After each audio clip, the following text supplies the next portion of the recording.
त्यसकारण चाहिँ मैले प्रिय भाइ बहिनीहरू तपाईहरुलाई एसपीए कलेजमा स्वागत छ। आज म रक टप गेटअपमा तपाईहरुलाई चाहिँ कुरा गर्नु पर्यो। हडपेन्स म चाहिँ गार्डनिङ गरिरहेको छु, फुलहरु लगाउने अनि ब्याचेसको भाइ बहिनीहरु पिकनिक जाने, त्यसकारण म रक टप ड्रेसमा हैन। पदम सरले जो मिहिनेत गर्नु भएको छ, उहाँले गर्नुभएको मिहिनेत र उहाँको संस्थाले गरेको मिहिनेत के छ भने it's the concept like the beauty with the brain.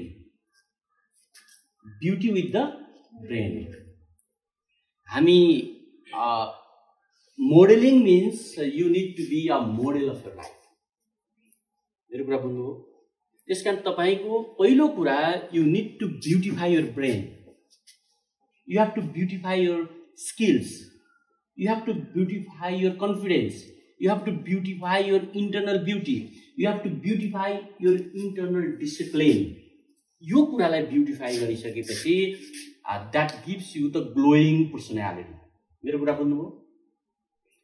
And if you do have the inner beauties, you need not to have any cosmetics.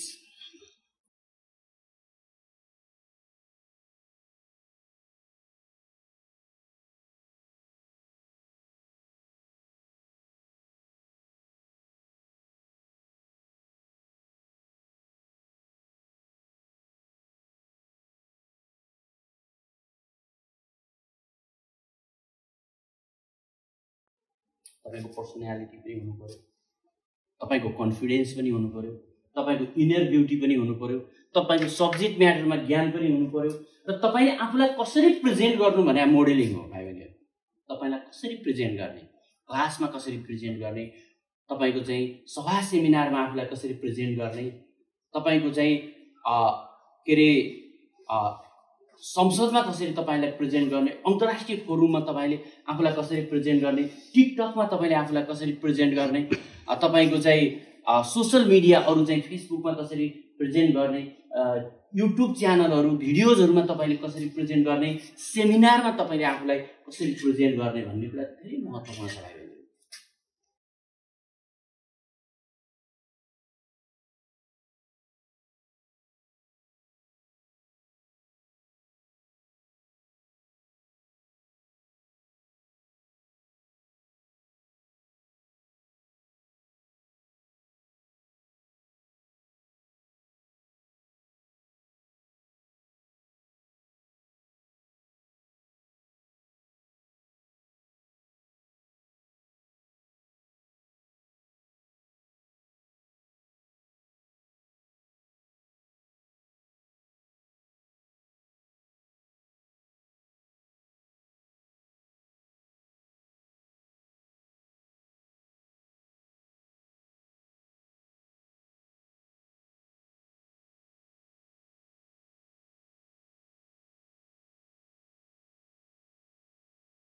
तपाईको सुन्दरता तीन चारवटा कुराले बढाउँछ। एउटा तपाईको कन्फिडेन्स, अर्को तपाईको ज्ञान, अर्को तपाईको बडीली पोस्चर, अर्को तपाईको ड्रेसअप एन्ड गेटअप।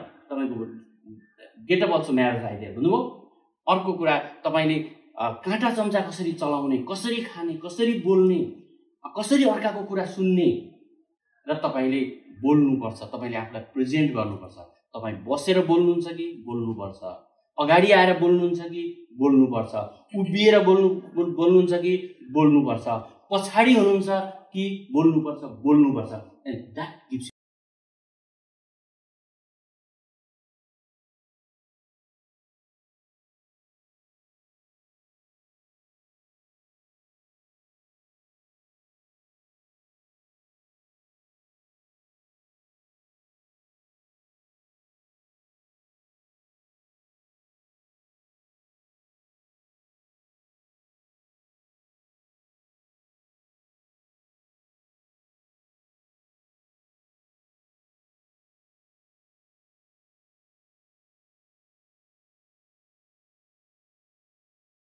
हामीले शिक्षाको क्षेत्रमा के भन्छ भने भाइ बहिनीहरु, गरिबको लागि शिक्षा रिफ्युज हो। रिफ्युज भनेको त्यहाँ गएर तपाई आशय लिएर बस्न सक्नुहुन्छ, त्यसले तपाईलाई पाल्छ।